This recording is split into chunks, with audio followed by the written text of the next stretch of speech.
Dozens of people gathering tonight in Salt Lake City, all to bring awareness to human trafficking. Fox 13's Sydney Glenn joining us live tonight. In Sydney, some really powerful stories this evening, hearing from victims and victims' families. Absolutely, Brian and Kirsten, these stories are almost tough to hear. One of the moms of a human trafficking survivor told me when her daughter was rescued, she said to her, the first thing she said was, all day, every day, all I did was pray that you would find me. Unfortunately, most victims are never found.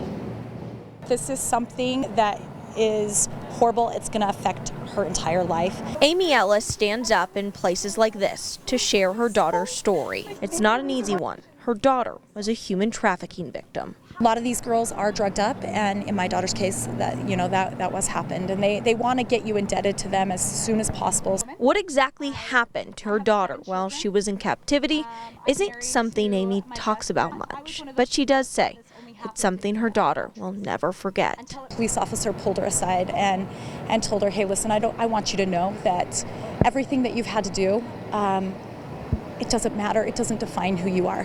People with signs and Slave-Free Project t-shirts listen to stories like Amy's with the hope of awareness and change. And if we're all paying attention at the same time, we could put a dent in it. The nonprofit Slave-Free Project leaders put on this event to get the conversation started.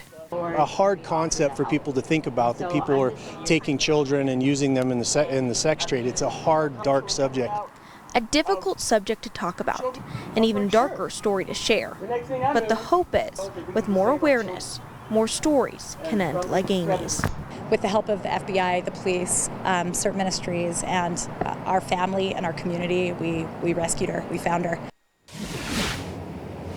There is help out there, and we have more information on our website, fox13now.com, for both victims and people that would like to get involved. Live in Salt Lake City, Sydney Glenn, Fox 13 News, Utah.